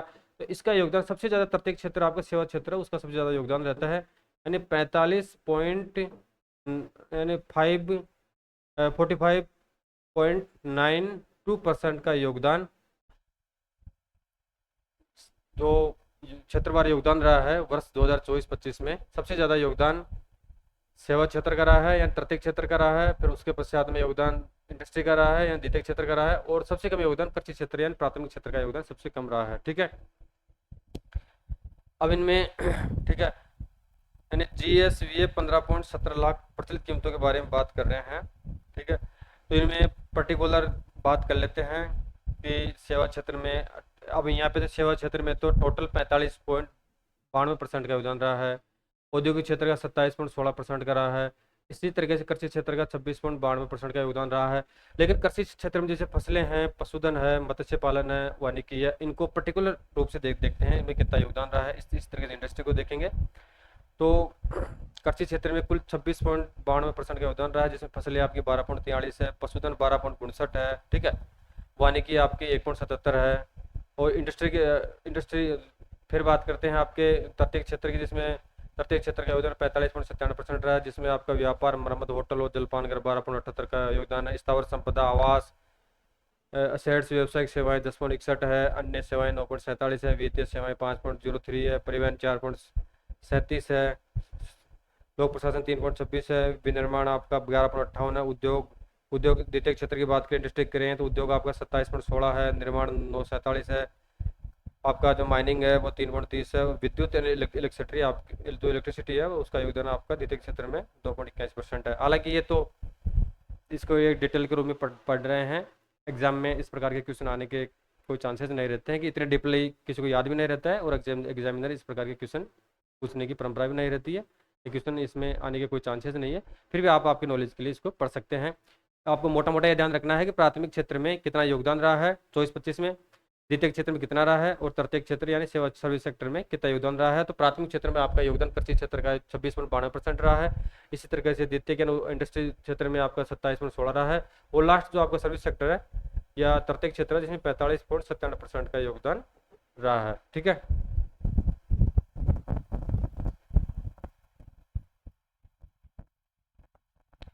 नेक्स्ट बढ़ते हैं आगे।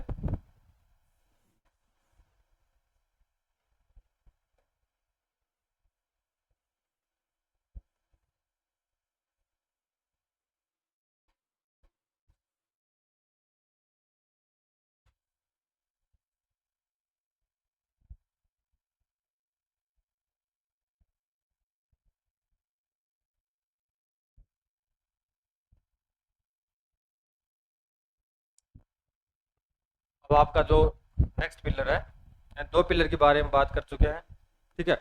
अब नेक्स्ट पिलर है आपका इस सकल स्थायी पूंजी निर्माण, यानी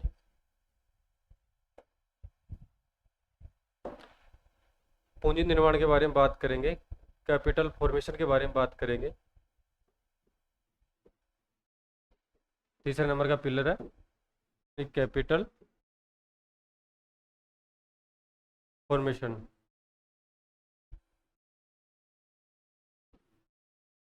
अब इसमें क्या कर रखा है, इस सकल स्थायी पूंजी निर्माण को वर्ष के दौरान उत्पादनकर्ता द्वारा सर्जित की गई कुल संपत्तियों में से निस्तारित संपत्तियों को घटाने के बाद तथा गणना अवधि में गैर उत्पादित संपत्तियों को उत्पादन गतिविधि में उपयोग की कीमत के आधार पर मापा जाता है।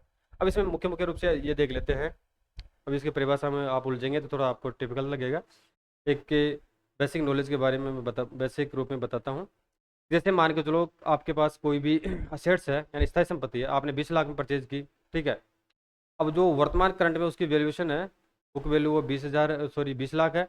जैसे नेक्स्ट ईयर में स्वाभाविक मशीनरी आपकी चलेगी, उसमें आस भी होगा, उसके पुर्जे भी खराब होंगे, उसकी मार्केट वैल्यू डाउन होगी, तो उसमें एक निश्चित रेट से डेप्रिसिएशन लगाया जाता है। जैसे 10% डेप्रिसिएशन लगेगा, 2 लाख रुपये उसमें माइनस कर देंगे, तो नेक्स्ट ईयर में एग्जाम्पल के तौर पर वो मशीन आपकी 18 लाख की रह जाएगी। तो इस परिभाषा का कहने का तात्पर्य यही है कि जो उत्पादित संपत्तियों में से गैर उत्पादित संपत्तियां होती है उनको माइनस कर दिया जाता है, और जो वास्तविक संपत्तियां बचती है वो ही पूंजी निर्माण कहलाता है, ठीक है।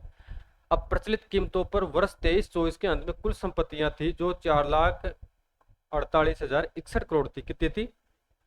4,48,061 करोड़ रुपए की जो संपत्ति थी वो कैपिटल फॉर्मेशन के रूप में राज्य सरकार को प्राप्त हुई थी।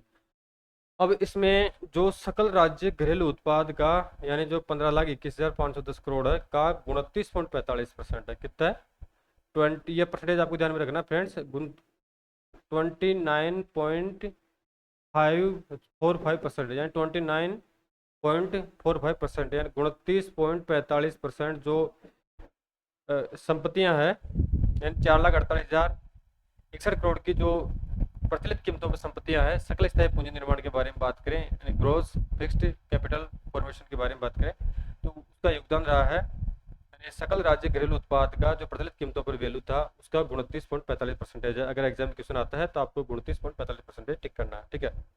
अब इसमें कह रखा है कि वर्ष 23-24 में सकल स्थायी पूंजी निर्माण में गत वर्ष 22-23 की तुलना में 11.65% की वृद्धि हुई है। अगर एग्जाम में क्वेश्चन पूछा जाए सकल पूंजी निर्माण में कितने परसेंट की वृद्धि हुई है, तो पिछले वर्ष की तुलना में 11.65% की वृद्धि हुई है। ये डाटा तो आपको दोनों डाटा बिल्कुल 29.45 और 11.65% आपको अच्छी तरह से याद रखना है, ठीक है। नेक्स्ट है सकल स्थायी पूंजी निर्माण में निजी एवं सार्वजनिक क्षेत्र का योगदान 23-24 में क्रमशः 78, ये डाटा भी आपको खैर इसमें राउंड ऑफ में आप याद रख सकते हैं इसको, 78.27 और 21.73%। यानी जो आपके प्राइवेट सेक्टर था, कौन था प्राइवेट सेक्टर, उन्होंने उनका योगदान रहा था कैपिटल फॉर्मेशन में 78.27% का रहा है, यानी मोटा मोटा 27% का योगदान इसमें रहा है। और जो सार्वजनिक क्षेत्र के इंडस्ट्रीज है उनका योगदान मात्र 21% रहा है। कितना है? 78%, 78 पॉइंट कुछ के लगभग तो प्राइवेट निजी क्षेत्र का योगदान रहा है कैपिटल फॉर्मेशन में, और जो सार्वजनिक क्षेत्र है उनका योगदान मात्र 21% के आसपास रहा है, ठीक है। तो जो प्राइवेट सेक्टर है उनका राज्य की पूंजी निर्माण में काफ़ी योगदान है। अब उनमें से देखेंगे कि कौन कौन सी संपत्तियों में इनका इन्वेस्टमेंट होता है, किस प्रकार से ये पूंजी निर्माण करते हैं, उनके बारे में देख लेते हैं एक बार।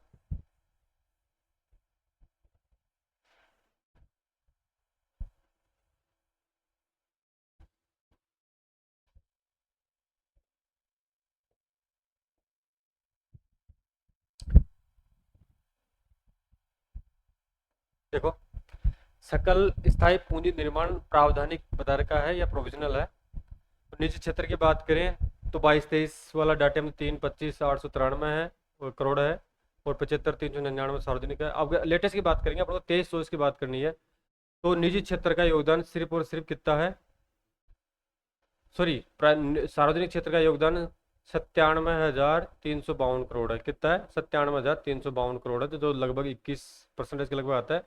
अगर प्राइवेट या निजी क्षेत्र की बात करें तो निजी क्षेत्र का योगदान सबसे ज़्यादा है, जिसका योगदान है 3,50,708 करोड़ रुपए का है, यानी लगभग 78% का योगदान तो निजी क्षेत्र का है, जबकि 21% के लगभग योगदान सार्वजनिक क्षेत्र का है, ठीक है। अब इसमें बता रखा है क्षेत्रवार सकल स्थायी पूंजी निर्माण प्रावधानिक करोड़ रुपए में है। ठीक है, अभी इसमें पर्टिकुलर बता रखा है कि कृषि में कितना हुआ है, तो कृषि में आपका 14,570 करोड़ है, वानिकी में इतना है। तो ये सारणी आप पीडीएफ आपको टेलीग्राम के माध्यम से मिल जाएगी। अभी यहाँ पे इसको डिटेल से चर्चा करने की इतनी आवश्यकता नहीं है, एग्जाम में इस प्रकार के क्वेश्चन आता नहीं है, फिर भी आपको बेसिक रूप से इसको ध्यान में रखना है। तो ये योगदान इसमें रहा है।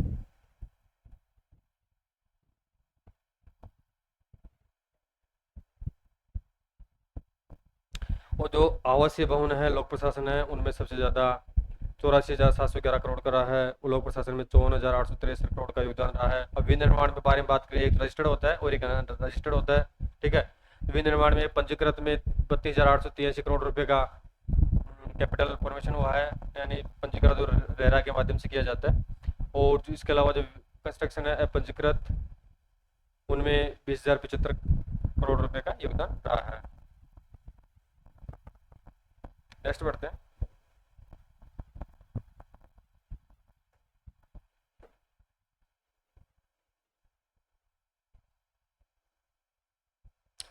यानी आपके अब आपके पिलर कंप्लीट हो चुका है। अब नेक्स्ट पिलर की बात कर रहे हैं, यानी मूल्य स्थिरीकरण, आर्थिक विकास और स्थिरता को बढ़ावा देना है। यानी मूल्य कीमत का स्थिरीकरण करना है और जो इकोनॉमिकल डेवलपमेंट को बढ़ावा देने का कार्य इसमें किया गया है, यानी नेक्स्ट इस पिलर में इसको देखते हैं।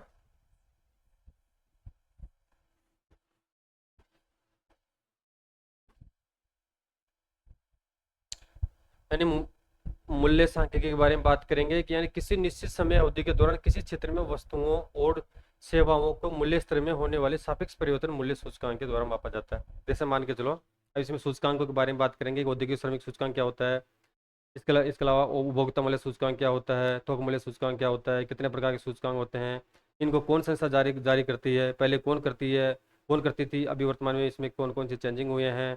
और जो डाटा कलेक्शन सेंटर है, ठीक है, वो राजस्थान से टोटल इंडिया में कितने हैं, राजस्थान में कितने हैं, और राजस्थान में कौन कौन से जिलों से ये डाटा समग्र एकत्रित किए जाते हैं, उनके बारे में बात करेंगे। पहले सांख्यिकी के बारे में बात कर लेते हैं। ठीक है, तो मूल्य सांख्यिकी क्या होती है, जैसे मान के चलो आपके पास में कोई भी वस्तु है या पर्टिकुलर कोई भी सर्विसेज हो, अब अब उसका पिछले साल मूल्य मान के चलो 15 रुपया था, इस साल या तो मूल्य में इंक्रीज हो गया, महंगाई बढ़ गई, या कम हो गई, सामान्यतः महंगाई बढ़ती है, 20 हो गया।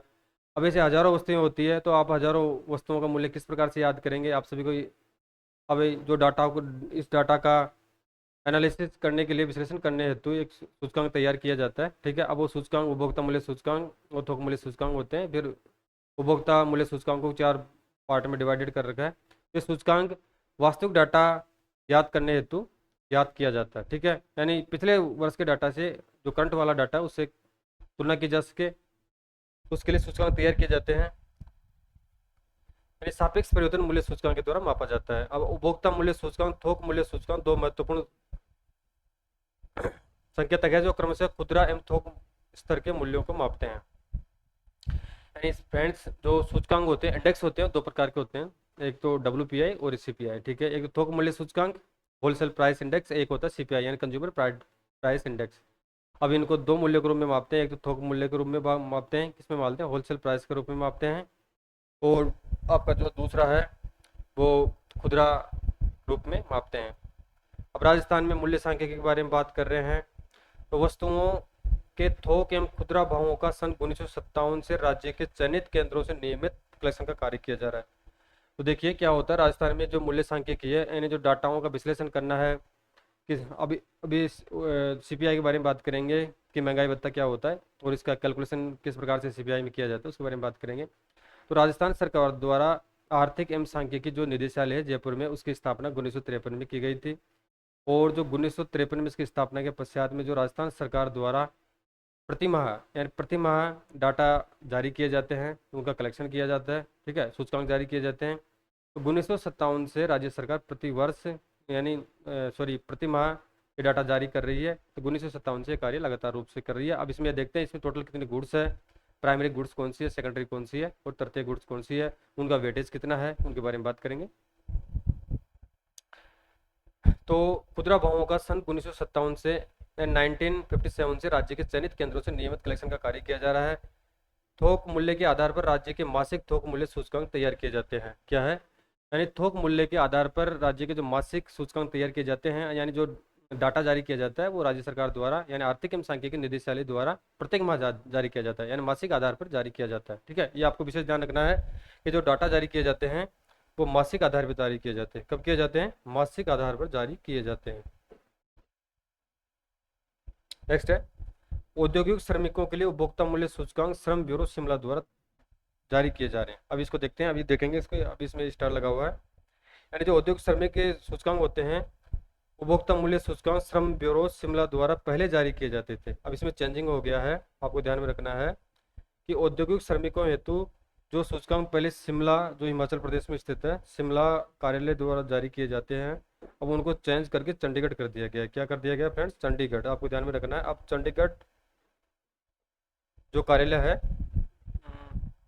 ये सूचकांक का औद्योगिक श्रमिकों वाला, इनका प्रकाशन चंडीगढ़ के माध्यम से किया जाता है। पहले शिमला द्वारा किया जाता था श्रम ब्यूरो, अब श्रम ब्यूरो चंडीगढ़ के द्वारा किया जाता है। नेक्स्ट आगे बढ़ते हैं। ये आपके समझ में तो आ रहा होगा ना? ये अगर किसी को कुछ दिक्कत हो तो बताना।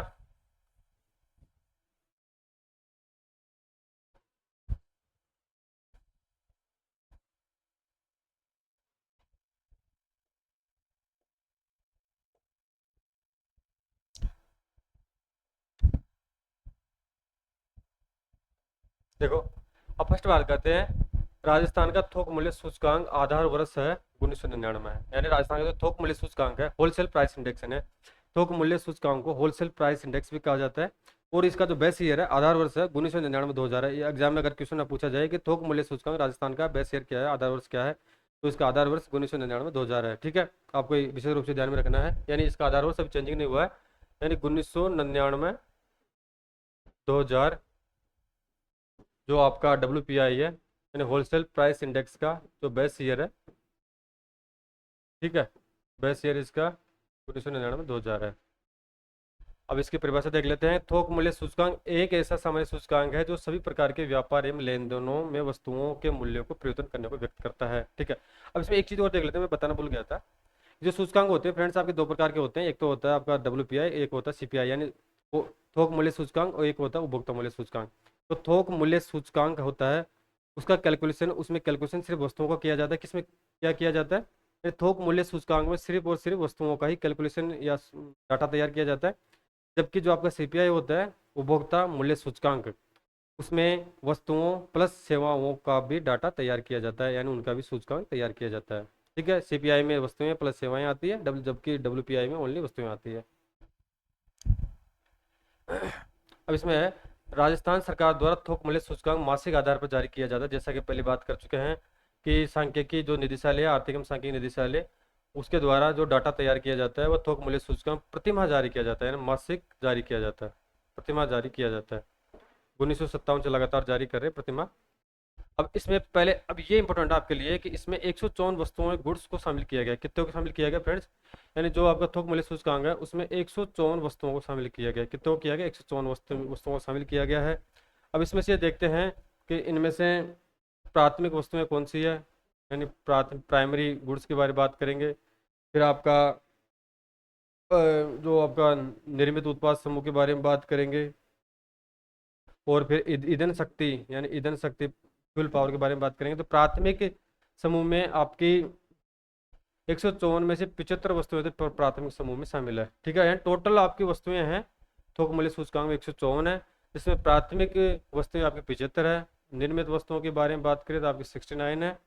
ठीक है, और ईंधन एवं शक्ति की बात करें तो आपकी 10 वस्तुएं इसमें शामिल की गई है। ठीक है, अब इनके वेटेज की बात कर लेते हैं कि जो इनका वेटेज है, वेटेज कितना है। तो आपके जो प्राथमिक वस्तुएं हैं यानी 75 वस्तुएं हैं, तो इनका तो मात्र 34% के लगभग वेटेज दिया गया है। ठीक है, फिर आपके जो सेकेंडरी वस्तुएं हैं यानी निर्मित वस्तुएं हैं वो 69 है, इनका वेटेज 49% के आसपास दिया गया है। और जो आपका तीसरे नंबर का ईंधन वाला, फ्यूल वाला वस्तुएं हैं, जो टोटल आपकी 10 वस्तुएं हैं इसमें। ठीक है, तो इनका वेटेज है वो 16 पॉइंट कुछ दिया गया है। ठीक है, 16.02% के आसपास दिया गया है।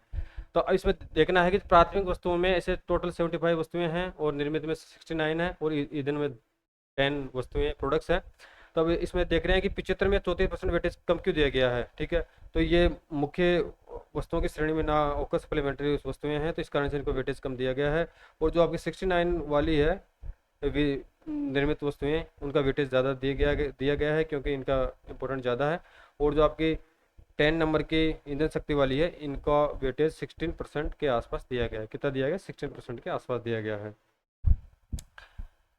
अब इसमें बता रखा है कि जिसमें 75 प्राथमिक वस्तु समूह में है, 69 निर्मित उत्पाद समूह में है, और 10 ईंधन शक्ति प्रकाश एवं उप स्नेह के समूह में है, ठीक है। अब इसमें नेक्स्ट बता रखा है कि राज्य का थोक मूल्य सूचकांक वर्ष 23 में 387.90 था, से बढ़कर 2024 में 300 यानी कितना हो गया? 394.68 हो गया। कितना हो गया साहब? 394.68 रुपया हो गया। सॉरी, रुपया नहीं है, ये इनका मानक है, इनका स्टैंडर्ड है। तो 394.68 जो सूचकांक था, पहले 387.90 था उसका मान, और फिर 24 में 394.68 हो गया। लगभग 7 अंकों की इसमें वृद्धि हो गई, जो कि 1.75% की वृद्धि दर्शाता है। अब इसमें एग्जाम में क्वेश्चन पूछा जाए कि वर्ष 23 की तुलना में 2024 में जो थोक मूल्य सूचकांक था उसका मान कितना हो गया। अब मान के बारे में क्वेश्चन पूछे तो 394.68 था, हो गया है। और अगर वृद्धि पूछे 23 की अपेक्षा 24 में, यानी 2023 की अपेक्षा 2024 में कितने परसेंट की वृद्धि हुई है, तो 1.75% यानी 1.75% की वृद्धि हुई है।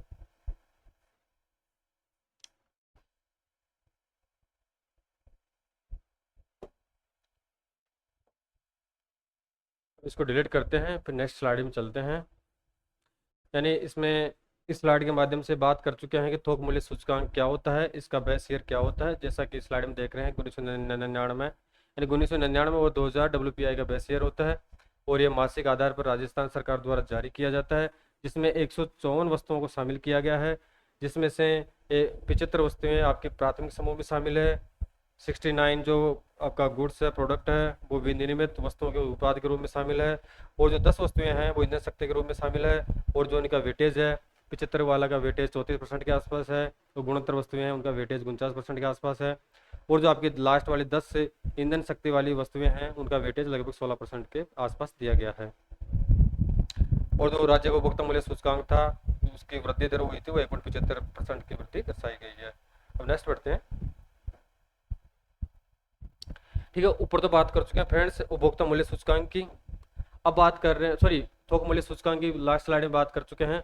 अब बात करेंगे उपभोक्ता मूल्य सूचकांक की, यानी सीपीआई, इसको शॉर्ट में बोलते हैं। उपभोक्ता मूल्य सूचकांक को शॉर्ट में सीपीआई बोलते हैं, यानी कंज्यूमर प्राइस इंडेक्स, यानी उपभोक्ता मूल्य सूचकांक, ठीक है। अब पहले ये देख लेते हैं उपभोक्ता मूल्य सूचकांक होता क्या है। यानी सामान्यतः उपभोक्ता मूल्य सूचकांक 8 प्रकार का होता है, लेकिन जो नॉर्मली देखा जाता है, अपने राजस्थान में पढ़ा जाता है, आर्थिक समीक्षा में दिया जाता है, वो 4 प्रकार का दिया जाता है। औद्योगिक श्रमिकों का अलग होता है, कृषि के लिए अलग होता है, तो ग्रामीण और शहरी और संयुक्त रूप से अलग अलग होता है, ठीक है। उनको देखेंगे उनका बेस ईयर कौन सा है और इनको कौन सी संस्था जारी करती है। तो पहले ये देख लेते हैं कि ये प्रतिमाह 4 विभिन्न प्रकार के उपभोक्ता मूल्य सूचकांक तैयार किए जाते हैं, यानी सीपीआई में। और इसमें एक चीज़ बताना भूल गया था मैं, कि जो उपभोक्ता मूल्य सूचकांक है, जो आपका महंगाई भत्ता दिया जाता है, पहले तो बात करते हैं महंगाई भत्ता क्या होता है, यानी डियरनेस अलाउंस क्या होता है। जो सरकारी कर्मचारी होते हैं उनको राज्य सरकार या केंद्र सरकार हर 6 माह में, यानी 1 जनवरी को और 1 जुलाई को डीए की घोषणा करती है, यानी डीए को रिवाइज करती है, महंगाई भत्ते को रिवाइज करती है। अब वो रिवाइज किस बेसिस पे करती है, यानी जो सीपीआई होता है आपका उपभोक्ता मूल्य सूचकांक होता है, उसी डाटा के बेसिस पर, यानी उन्हीं आंकड़ों के बेसिस पर महंगाई भत्ते का निर्धारण करती है, ठीक है। अब महंगाई भत्ते का जो निर्धारण करने का कार्य केंद्रीय कैबिनेट समिति द्वारा किया जाता है, और फिर उसी बेसिस पर, यानी उसी ऑर्डर के बेसिस पर सभी राज्य सरकारें उसको फॉलोअप करती है, ठीक है। तो महंगाई भत्ते का निर्धारण किया जाता है वो सीपीआई और उपभोक्ता मूल्य सूचकांक के आधार पर किया जाता है। अब इसमें 4 प्रकार के सूचकांक होते हैं। फर्स्ट होता है आपका औद्योगिक श्रमिकों हेतु, यानी सीपीआई आईडब्ल्यू। सेकंड होता है आपका कृषि श्रमिकों हेतु, सीपीआई एएल, ये तो आपका आईडब्ल्यू हो गया, एएल हो गया। फिर है ग्रामीण श्रमिकों हेतु, ठीक है, आरएल। और ग्रामीण एवं शहरी हेतु, यानी संयुक्त रूप से, ठीक है, आर एंड यू, ठीक है। अब इसमें नोट दे रखा है कि प्रथम 3 प्रकार के जो सूचकांक है, अब देखिए फ्रेंड्स, तो आपका जो 3 प्रकार के सूचकांक है, एक तो आपका आईडब्ल्यू हो गया, एक एएल हो गया, यानी कृषि श्रमिक, औद्योगिक श्रमिक, और एक ग्रामीण श्रमिक, ठीक है, आरएल। तो श्रम ब्यूरो चंडीगढ़ द्वारा इनको जारी किया जाता है, पहले शिमला द्वारा जारी किया जाता है। फ्रेंड्स हम ध्यान रखना, पहले भी चर्चा कर चुके हैं कि इनका स्थान चेंज हो गया, पहले तो इनको शिमला जारी करता था, शिमला जो हिमाचल प्रदेश में है। अब इसको शिमला को हटा के नया कार्यालय चंडीगढ़ में बना दिया गया है। तो पहले वाले 3 प्रकार के जो सूचकांक है, जैसे औद्योगिक श्रमिकों हेतु, कृषि श्रमिकों हेतु और ग्रामीण श्रमिकों हेतु, इनको जारी करने का कार्य चंडीगढ़ द्वारा, श्रम ब्यूरो चंडीगढ़ द्वारा किया जाता है। पहले शिमला द्वारा किया जाता था, अब इसको चेंज कर दिया गया है। और जो आपका चौथा लास्ट वाला है, ग्रामीण एवं शहरी हेतु, यानी संयुक्त रूप से है, यानी आपका जो रूरल है और अर्बन वाला है, ग्रामीण एवं शहरी जो संयुक्त रूप से है, उसका प्रकाशन सूचकांक एंड राष्ट्रीय सांख्यिकी कार्यालय एनएसओ नई दिल्ली के द्वारा जारी किया जाता है। यानी एनएसओ नेशनल स्टैटिस्टिक्स ऑफिस होती है के द्वारा जारी किया जाता है। यानी लास्ट वाला जो सूचकांक है आपका ग्रामीण एवं शहरी, उसको तो जारी किया जाता है एनएसओ द्वारा। और जो आपके फर्स्ट से 3 प्रकार के हैं, औद्योगिक सूचकांक, कृषि सूचकांक और ग्रामीण सूचकांक, इनको जारी करने का कार्य श्रम ब्यूरो चंडीगढ़ के द्वारा किया जाता है, और पहले ये शिमला द्वारा जारी किए जाते थे। ठीक है। और एक चीज और बात कर लेते हैं कि एनएसओ क्या होता है। केंद्रीय सांख्यिकी संगठन कार्यालय होता है, जो इसका मुख्यालय कलकत्ता में है। ठीक है। और जो इसका रीजनल ऑफिस है वो नई दिल्ली में है। तो इसकी स्थापना 29 जून को हुई थी। कब हुई थी? 29 जून को हुई थी। तो सांख्यिकी दिवस से 29 जून को मनाया जाता है। अब नेक्स्ट बढ़ते हैं। आपको समझ में आ गया होगा ना उपभोक्ता मूल्य सूचकांक क्या होता है। ठीक है। और किस प्रकार से अब इसका बेस ईयर के बारे में अलग अलग बात करेंगे कि जो थोक मूल्य सूचकांक है उसका बेस ईयर 1999 2000 था। और जो सीपीआई है, उपभोक्ता मूल्य सूचकांक है, अब उसका बेस ईयर पहले बात करेंगे कि जो औद्योगिक श्रमिकों का बेस ईयर क्या होगा, कृषि श्रमिकों का क्या होगा और ग्रामीण एवं शहरी का क्या होगा, उसके बारे में बात करेंगे।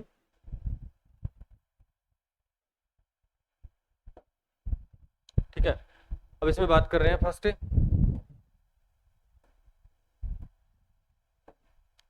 औद्योगिक श्रमिकों के लिए उपभोक्ता मूल्य सूचकांक, यानी इसको शॉर्ट में बोलते हैं CPLIW। अब औद्योगिक श्रमिकों के लिए अब तो इसका फ्रेंड्स बेस ईयर होता है, जो आपका औद्योगिक श्रमिकों का जो बेस ईयर है वो 2016 है। एग्जाम में क्वेश्चन आए, औद्योगिक श्रमिकों का जो बेस ईयर होता है अदरवाइज क्या होता है 2016 होता है। इसका मुख्य कार्य क्या है? औद्योगिक श्रमिकों के लिए उपभोक्ता मूल्य सूचकांक श्रम ब्यूरो शिमला द्वारा तैयार और जारी किए जा रहे हैं। पहले शिमला द्वारा जारी किए जाते थे, अब ये चेंज हो गया। तब कौन सा आ गया आपका नया? चंडीगढ़ आ गया। क्या आ गया फ्रेंड? चंडीगढ़ आ गया, जैसे कि पहले बात कर चुके हैं इसके बारे में। हम नेक्स्ट बात करें, वर्तमान में उपभोक्ता मूल्य सूचकांक नई श्रृंखला श्रम ब्यूरो शिमला द्वारा माह सितंबर 20 से नवीन आधार वर्ष 16 और जो इसका 100 अंक है के अनुसार जारी किया जा रहा है। ठीक है। अब इसमें चेंज हो गया, चंडीगढ़ आ गया। राष्ट्रीय स्तर पर केंद्रीय श्रृंखला के लिए CPIW का निर्माण देश भर में 88 चयनित औद्योगिक केंद्रों के रूप में किया जा रहा है। देखिए अब इसमें बात करते हैं। जो CPI होता है औद्योगिक सूचकांक होता है, जिसका पहले बात कर चुके हैं। औद्योगिक सूचकांक का निर्माण महंगाई भत्ते में काम लिया जाता है, यानी जो केंद्र सरकार या राज्य सरकारें महंगाई भत्ता कर्मचारियों को देती है, जो 1 जुलाई और 1 जनवरी को दिया जाता है। तो उसका जो निर्धारण किया जाता है वो औद्योगिक सूचकांक यानी उपभोक्ता मूल्य सूचकांक के आधार पर किया जाता है। अब इसमें भारत में टोटल 88 केंद्र है। कितने हैं? यानी जो कलेक्शन का कार्य किया जाता है, डाटा कलेक्शन का कार्य किया जाता है, वो देश भर में 88 केंद्रों पर किया जाता है। और राजस्थान में 3 केंद्र है। अब कौन कौन से उसके बारे में बात करते हैं। राजस्थान में 3 केंद्र है, एक तो आपका जयपुर है, एक भीलवाड़ा है और एक अलवर है। कौन सा है? एक जयपुर है, भीलवाड़ा है और एक अलवर है। पहले इसमें अजमेर शामिल था, तो अजमेर को हटा के यहाँ पे अलवर को शामिल कर लिया गया है। ठीक है। आपको विशेष रूप में ध्यान रखना है कि पहले अजमेर इसमें शामिल था, अजमेर को हटाकर अलवर को शामिल कर लिया गया है। तो राजस्थान से 3 सेंटर से डाटा एकत्रित किए जाते हैं, जिसमें जयपुर हो गया, भीलवाड़ा हो गया और अलवर हो गया। ठीक है फ्रेंड्स। तो कौन सा है इसमें?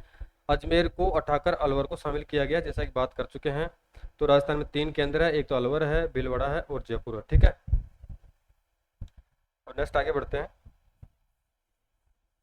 तो ये तो हो गया आपके औद्योगिक श्रमिकों के लिए उपभोक्ता मूल्य सूचकांक है, जिसका बेस ईयर है आपका 2016 है। और इसका कार्य क्या क्या है, इसको कौन जारी करता है, और इसके जो टोटल केंद्र राजस्थान में कितने हैं और देश में टोटल केंद्र कितने हैं। ठीक है। अब नेक्स्ट आगे बढ़ते हैं। फिर आपका कृषि श्रमिकों के लिए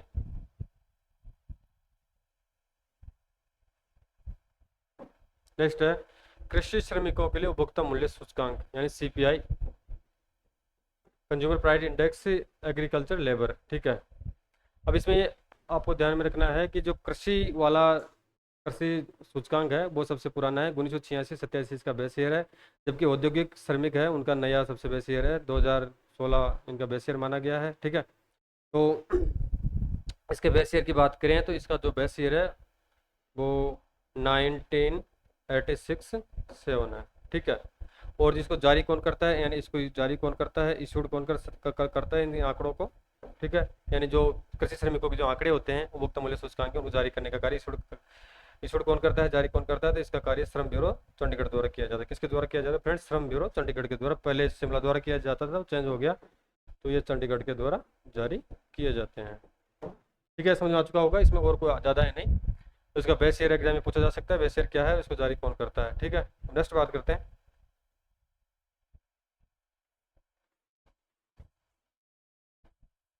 नेक्स्ट सूचकांक की तरफ चलते हैं। अब ग्रामीण और आपका शहरी रहा, उसके बारे में बात करेंगे, उसका बेस ईयर कौन सा है और इनको जारी कौन करता है। देखो, यानी सामान्य उपभोक्ता मूल्य सूचकांक ग्रामीण, शहरी एवं संयुक्त, यानी जो आपका ये सूचकांक है वो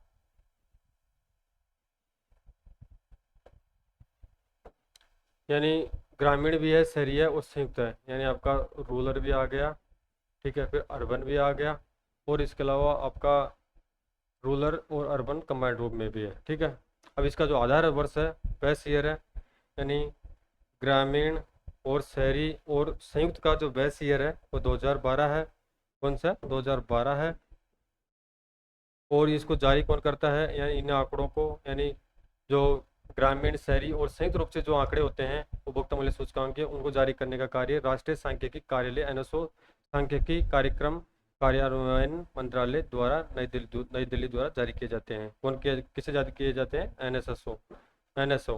पहले एनएसओ, ये जो आपका एनएसओ है, नेशनल स्टैटिस्टिक्स ऑफिस, इसको पहले एनएसएसओ के नाम से भी जाना जाता था, अब इसको एनएसओ कहा जाता है। तो इनको जारी करने का कार्य राष्ट्रीय सांख्यिकी कार्यालय सांख्यिकी और कार्यक्रम कार्यान्वयन मंत्रालय द्वारा जारी किया जाता है, जिसका कार्यालय नई दिल्ली में स्थित है। तो ठीक है फ्रेंड्स, आपका ये चैप्टर था, चैप्टर फर्स्ट, एंड चैप्टर अभी फर्स्ट आपका कंप्लीट नहीं हुआ है, इसमें आपके 2-3 वीडियो और बनेंगे।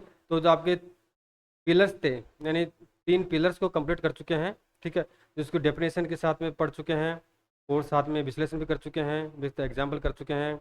और जो आपके सूचकांक है, थोक मूल्य सूचकांक, उपभोक्ता मूल्य सूचकांक, उपभोक्ता मूल्य सूचकांक कितने प्रकार के होते हैं, इनका बेस ईयर क्या होता है, ठीक है, इनको जारी कौन करता है, महंगाई भत्ता क्या होता है, उसके आदि चीज़ों के बारे में एक्सेट्रा बातों पर डिटेल से चर्चा कर चुके हैं। अब नेक्स्ट आपका जो पिलर आएगा, यानी जो आपका 7 स्तंभ है, वो फिजिकल मैनेजमेंट के बारे में बात करेंगे नेक्स्ट वीडियो में।